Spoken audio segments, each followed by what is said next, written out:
And 3, 2, 1.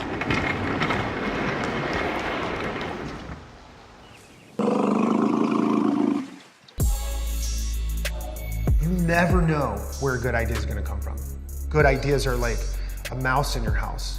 You know he's there, you don't know when you're going to see him or where it's going to be. So you just set lots of traps and just be patient. We are the artistic directors of Pilobolus. Renee Jaworski. And Matt Kent. Pilobolus started in 1971 up at Dartmouth.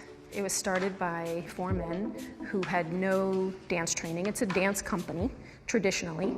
We make things with our bodies, and that can go from dances to being part of theatrical productions to what a lot of people see online, our shadow work. As the artistic directors, we're trying to bring the group together around a shared vision. One of the great things about having a partner is that while one of us is totally in the moment, the other person is going like, what should we do next? Or like already kind of in that editing process. The performers, like their job is to just be interested in everything. Sometimes you have to like kind of rein people in, right? Because they're gonna just keep generating. Yeah. You have to go, wait, no, do that. That's the one. Let's work on that. A lot of people identify Pilobolus with the idea that when you brought Pilobolus dancers together, you couldn't tell where one body started and the other one started. With shadow, it's sort of the same thing. You're just overlapping them in the shadow, and you don't know where one's head is and where one's butt is. So it's the same type of physicality, just exploded.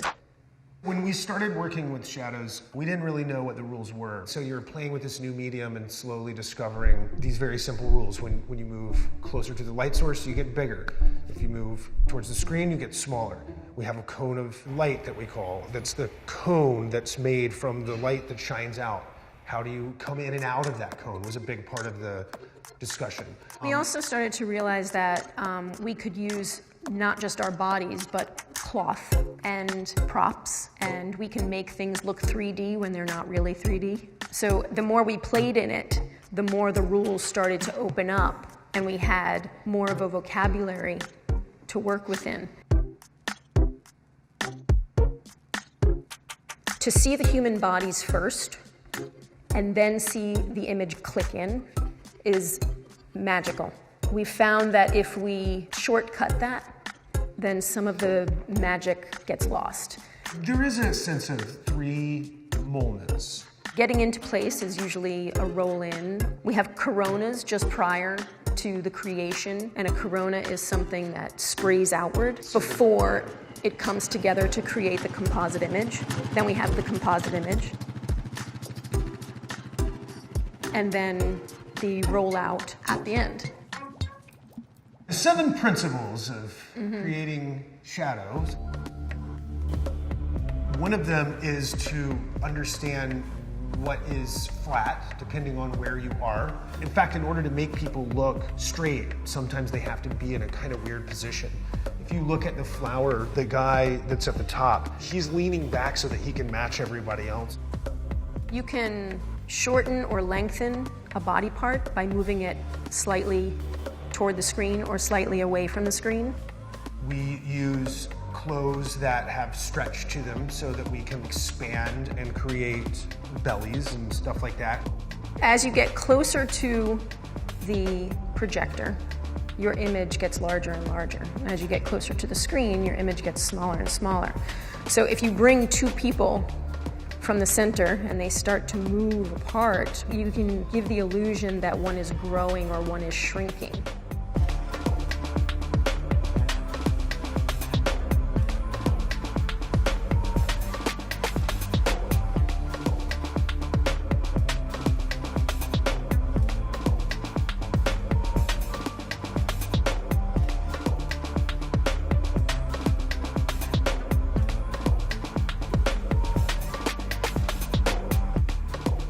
When you're making these composite shapes, there's a whole other kind of dance of choreography that happens on the other side. There are times that literally people are in a shape and your final job, and you're in some weird thing, is to take your hand and go, because you're covering some tiny little pinprick of light that's ruining it. 2, 1, face. the amount of teamwork that the dancers and the performers have. If there's one person who's not paying attention, the whole thing can come crashing down. Everybody has to pay attention and sort of be watching each other's back. 3, 2, 1, showtime. Bye.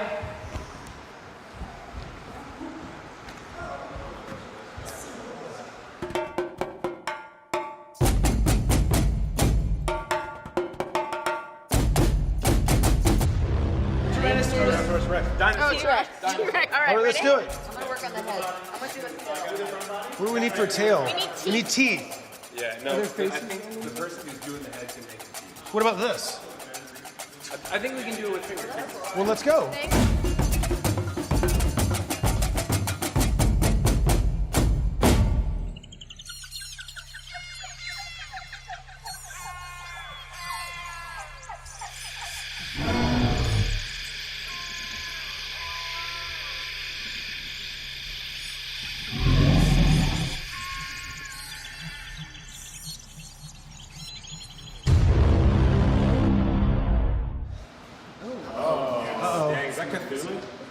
It looks like Medusa.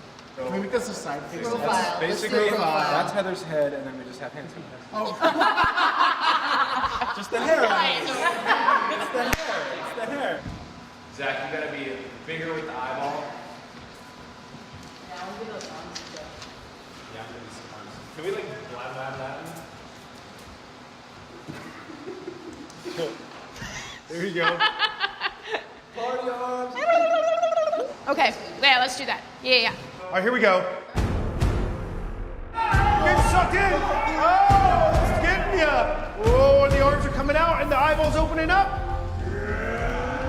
Oh, to the left, to the right, forward, crazy. And close And it out. stop. And come out.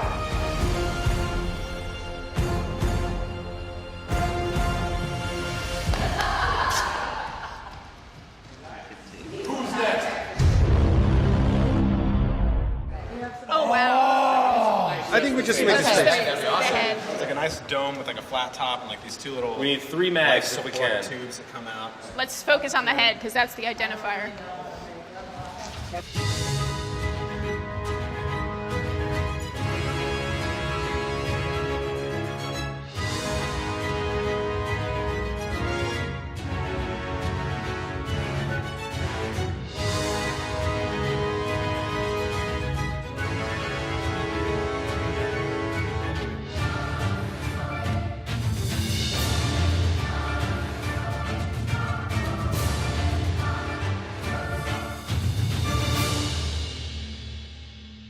Limitations are awesome for creativity. They are super helpful because if the world is your oyster, then it's really hard to make a decision. But when there are limitations, there are rules, and you work within those rules, and suddenly you have to be creative to sort of bend those rules and push the boundaries of what is possible in that world.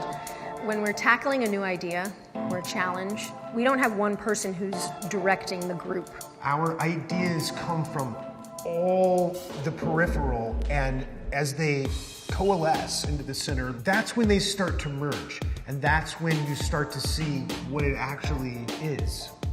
The information isn't always at the beginning. The information sometimes is all the way at the end, and that informs the rest of the piece, or it's somewhere in the middle, or it's like in this little moment that doesn't even end up in the piece, but somehow it informed what we were doing. Sometimes we'll be putting something together and it's just not clicking. We'll look at it and we'll be like, yes, that sort of looks like an elephant, but there's a defining element that's missing and we can't figure out what that is. And sometimes it's the way the thing moves. Sometimes it's a very specific detail. It's like the eating of the hay, like when the elephant eats. It's not really necessary, but like just to watch the trunk feed the mouth and then that hay just disappears, it makes you feel like it's got a throat, like it went somewhere. I think it's about being agile and responding in real time to what's happening in the room and what's happening with the performers that you're working with.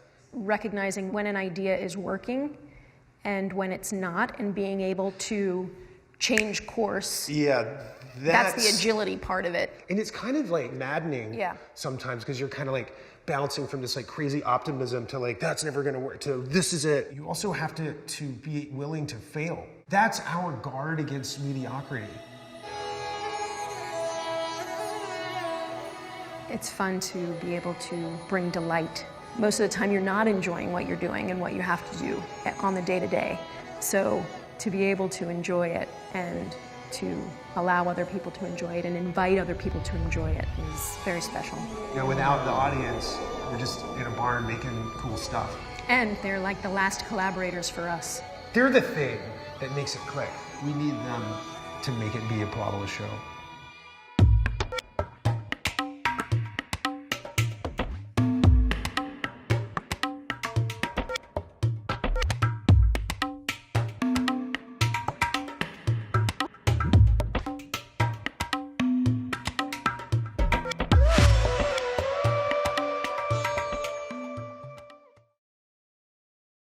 Hi, I'm David Kwong, and I'm going to show you how to make a crossword puzzle. Puzzles are all around us. There are problems everywhere. But a good puzzle makes the solver feel smart. As an enigmatist, somebody who performs puzzles, I am presenting them to you. I am challenging your brain, getting you to think outside the box, and hopefully have that aha moment when you can feel smart.